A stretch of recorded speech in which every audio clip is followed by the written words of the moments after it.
आदाब नाजरीन, T news के इस खुसूसी प्रोग्राम में आप तमाम का खैर मकदम है। नाजरीन, हालांकि ये वक्त तो ख़बरनामे का है, लेकिन आज हमने एक फिर डॉक्टर से मुलाकात का प्रोग्राम तरतीब दिया है, क्योंकि हालात ऐसे हैं कि आज हर एक को सब चीज़ मालूम होना चाहिए। हर किस्म की बीमारी के बारे में, एहतियाती तदाबीर के बारे में, हर चीज़ से वाक़फ़ियत हासिल करनी चाहिए।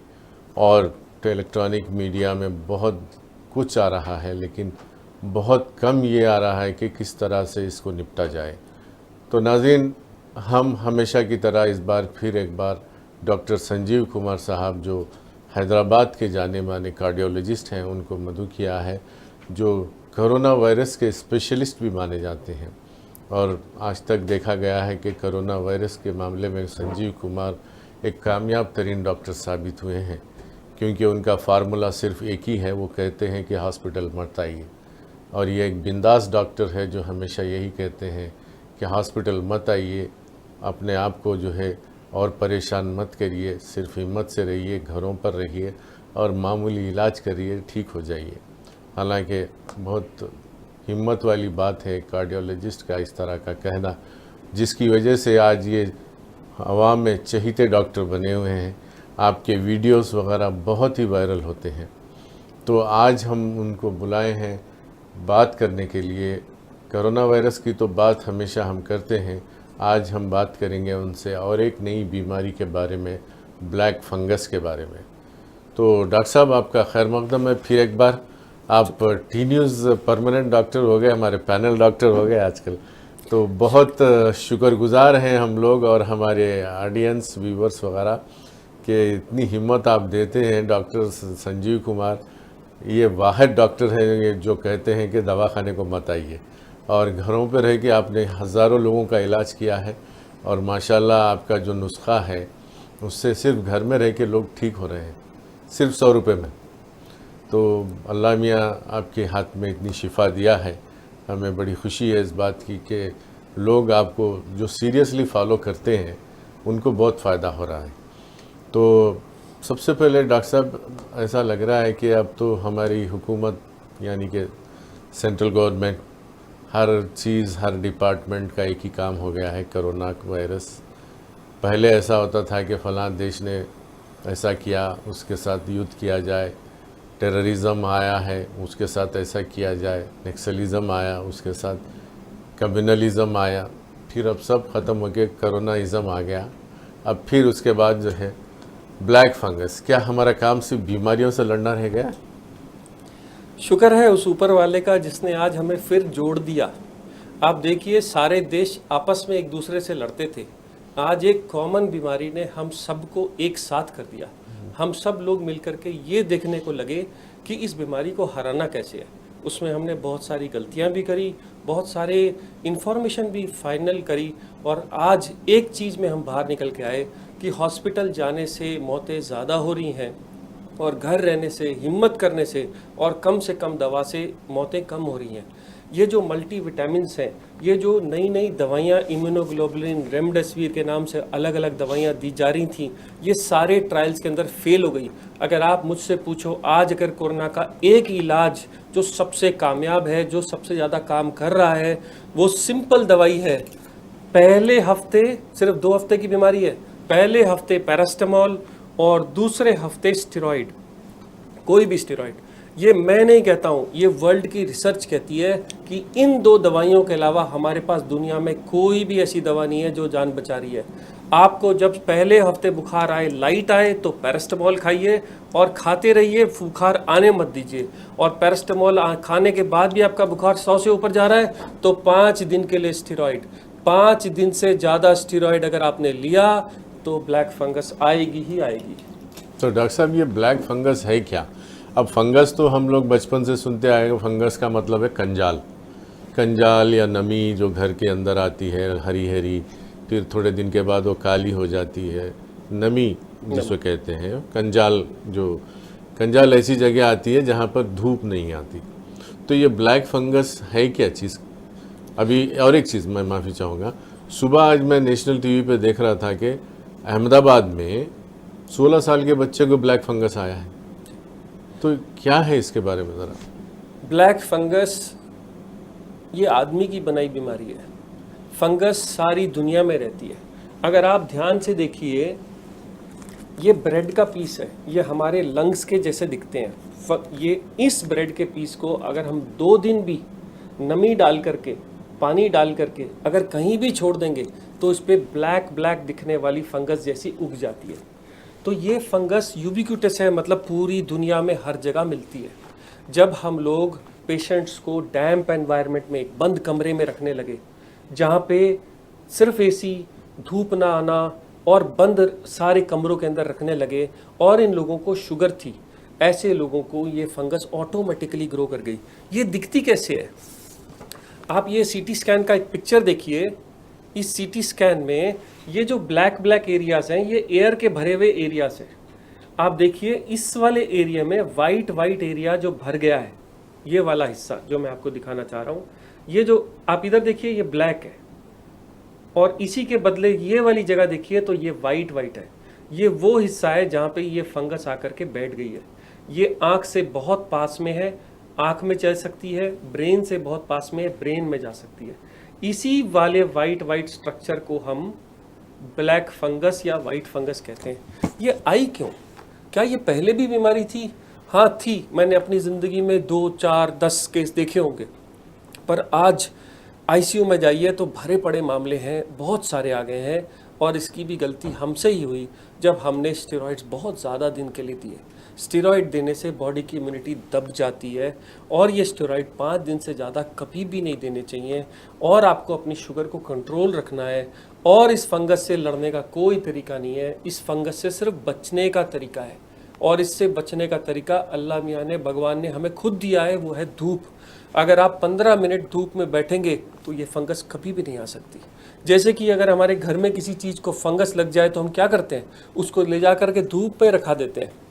तो हर वो बुजुर्ग, हर वो ओल्ड एज, हर वो डायबिटिक लोग या जवान लोग जिनको डायबिटीज़ हुई है, अपनी शुगर को 200 से कम रखें और 15 मिनट रोज़ धूप में बैठें अगर आपको फंगस से बचना है। जी, ब्लैक फंगस का जो है, अगर ब्लैक फंगस नहीं आना है वो बता दीजिए क्या करना है, एहतियाती तदाबीर। ब्लैक फंगस, अब मैं नहीं चाहूँगा कि मुझे ब्लैक फंगस आए, तो मैं क्या करना चाहिए? सबसे इम्पॉर्टेंट है कि ब्लैक फंगस तभी पकड़ती है आपको जब आपकी बॉडी में इम्यूनिटी कम हो जाए। अच्छा, किन लोगों को इम्यूनिटी कम होती है? जिनकी शुगर बिगड़ जाती है। ओके। अब हॉस्पिटल आने के बाद स्ट्रेस होने की वजह से, इन्फेक्शन होने की वजह से, या स्टेरॉइड्स की वजह से हमारी शुगर बिगड़ जाती है। इसलिए वो सब लोग जिनको नई शुगर आ गई है या शुगर बिगड़ गई है, वो अपने डॉक्टर से इलाज करा करके, गोलियां टाइम से ले करके, या चीनी बंद करके, थोड़ी एक्सरसाइज करके, या इंसुलिन लगवा के अपनी शुगर को 200 से नीचे रखें। अगर आपकी शुगर 200 से नीचे रहेगी तो फंगस आने का डर कम हो जाता है।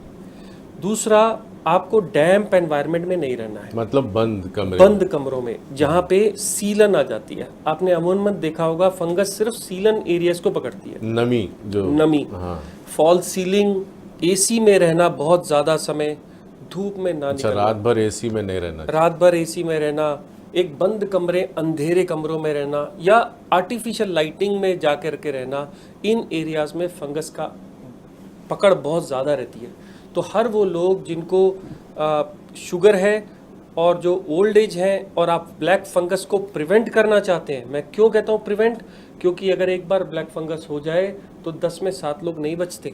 इसलिए आज ये टाइम है कि हम ये समझ लें कि अगर आप रोज़ 15 मिनट धूप में जाएंगे तो ब्लैक फंगस नहीं आती, और अगर किसी वजह से आ गई तो उसका प्रकोप, उसका पावर कम हो जाती है अगर आप धूप में बैठे। अच्छा, तो बेहतरीन इलाज है ये धूप में बैठने का। धूप में तो रात में जो है खिड़कियां वगैरह खुले रखें, फैन में तो रह सकते हैं। ताज़ी हवा, फैन और धूप, ये इसका बहुत ही बेहतर इलाज है। दूसरा, ये खासकर किनको पकड़ती है? जो लोग ओल्ड एजेड हैं और हमेशा बेड पे लेटे रहते हैं। आपको कोशिश करना है इन लोगों को जो रिकवर हो गए हैं, जिनकी ऑक्सीजन ठीक है, उनको चेयर पे बिठा करके सुबह 10-15 मिनट धूप लगाएं ज़रूर। जी, लेकिन ये बच्चों में क्यों आ रही है? 16 साल के लड़के में भी आ गई आज। जब तक आपकी इम्यूनिटी बहुत डाउन नहीं होती, फंगस आपको नहीं पकड़ सकती। हाँ, उस लड़के को मैंने सुना था कि साइनस है। साइनस है। हाँ। तो आप देखिए कि हमारा साइनस करता क्या है। ये हमारे साइनसेस हैं, अगर आप देखिए इनमें एयर भरी रहती है। ये सारे साइनसेस, इनमें एयर भरी रहती है और ये हमारे एयर कंडीशनिंग का काम करती है। हमारी बॉडी की एयर कंडीशनिंग का काम करते हैं ये साइनसेस। अगर आपकी इम्यूनिटी कम है तो इन एयर साइनसेस में फंगल स्पोर्स आ जाते हैं जो साइनोसाइटिस बनाते हैं। ये पानी की तरह इन साइनसेस को भर देते हैं। और अगर आपने स्टीम नहीं ली, अगर आपने योगा या कोई एक्सरसाइज नहीं करी या ब्रीदिंग एक्सरसाइजेज नहीं करी, तो ये साइनसेस गंदगी से भर जाते हैं जो बाद में ब्लैक फंगस को जन्म देते हैं। अच्छा, तो अब ये रेमडीसिविर तो मुबारक आपका जो मुतालबा था, रेमडीसिविर अब बोलना चाहिए हैदराबाद टू WHO, जो आपकी आवाज़ उठी थी हैदराबाद में, टी न्यूज़ के इंटरव्यू से उठी थी आवाज़। आपने बताया था कि रेमडीसिविर बेकार चीज़ है, तो ये WHO ने मान लिया उसको। एक्चुअली जब कोरोना आया तो सब लोग कूद पड़े कि हम कौन सी ऐसी दवाई निकाल दें जिससे कि हम किसी तरीके लोगों को बचा लें। नीयत तो अच्छी थी, इसीलिए हमारे इंडिया में आइवरमेक्टिन जैसी गोलियां, फ्लूवीर जैसी गोलियां जो पहले कभी किसी वायरस में दी जाती थी, हम ट्राई करने लगे। जब नतीजे आए तो नतीजे हैरान करने वाले थे कि सिवाय पैरास्टामोल के और स्टेरॉइड के कुछ भी काम नहीं कर रहा है। तो इस सच्चाई के साथ हम लोग हिम्मत से आपके सामने नहीं आ पाए, हम डॉक्टर कम्युनिटी खुद नहीं आ पाई कि नहीं हम देते रहे ये सब इलाज जो कि प्रूवन हो गया कि ये मदद नहीं कर रहा है। आजकल हमारी मेडिसिन को बोला जाता है मॉडर्न मेडिसिन। मॉडर्न मेडिसिन का मतलब अगर कुछ काम नहीं कर रहा है तो सामने आओ और हिम्मत से बताओ कि ये काम नहीं कर रहा है। तो हिम्मत करनी है तो एक ही चीज़ है, आज की तारीख में पैरासीटामोल और स्टेरॉइड। पहले हफ्ते में पैरास्टामोल और दूसरे हफ्ते में स्टेरॉइड। इसको छोड़ के आज तक जो भी दवाई किसी ने दी गई, प्लाज्मा थेरेपी, इम्यूनोग्लोबुलिन, ये सब रिजल्ट्स में अपने आप को प्रूव नहीं कर पाई। इसीलिए कोरोना का इलाज 30 रुपए का इलाज है, 10 रुपए की पैरास्टामोल और 20 रुपए फिर का ये स्टेरॉइड। लाखों रुपये प्राइवेट हॉस्पिटल्स में जो हो रहा है, बिलिंग हो रही है, फिर वो क्यों हो रही है? वो बंद हो जाना चाहिए। और उसको बंद कैसे होगा? जब आपको इन्फॉर्मेशन जाएगी कि इलाज कोरोना का होता क्या है। आप देखिए, कोरोना पहले 7 दिन के अंदर शरीर में रहता है और पनपता है। कोई भी एंटीवायरल दवाई जब काम नहीं करती तो उस मरीज को एडमिट कराना क्यों है? आप डर जाते हैं, आपकी ऑक्सीजन कम हो जाती है। और आप जब एक्सर्शन करते हैं, तभी भी मैंने आपको समझाया था, ऑक्सीजन कम हो तो उल्टे होकर लेटिए, आपकी ऑक्सीजन इमीडिएटली इंप्रूव हो जाएगी। हॉस्पिटल जाने से, आपको ऑक्सीजन लगा देने से, उस ऑक्सीजन को बढ़ाते बढ़ाते बढ़ाते जाने तक, वेंटिलेटर तक जाके, जब मैं खुद आपको बोल रहा हूँ या पूरे वर्ल्ड की रिपोर्ट्स बोल रही हैं कि वेंटिलेटर से कोई लोग वापस नहीं आ रहे, तो हम उस रास्ते जाना क्यों? हम सिर्फ उसी रास्ते जाएं कि इस कोरोना को प्रिवेंट कैसे करें। जैसा अभी समझाया गया कि मास्क लगाइए, दूर रहिए। अगर हो गया तो डर मत करिए, क्योंकि कोरोना तो आएगा। अगर आपने वैक्सीन लगाई तो भी आपको कोरोना आएगा। और ये सच्चाई है। कोरोना सिर्फ एक ऊपर वाले की बनाई हुई छोटा सा वायरस है, जिसने उस पूरी हमारी कम्युनिटी को ये समझा दिया कि आप इतने ताकतवर नहीं हो। मेरा ये छोटा सा वायरस भी आपको पूरा हिला सकता है। पूरा वर्ल्ड स्टैंड स्टिल पे आके बैठ गया। और इसका इलाज क्या है? इसका इलाज डर नहीं है। अगर आप टाइम से रेस्ट करिए, टाइम से खाना खाइए, अपनी ऑर्गन्स को कंट्रोल करके रखिए और डरिए नहीं, तो आपको कोरोना कुछ नहीं करेगा। माशाल्लाह।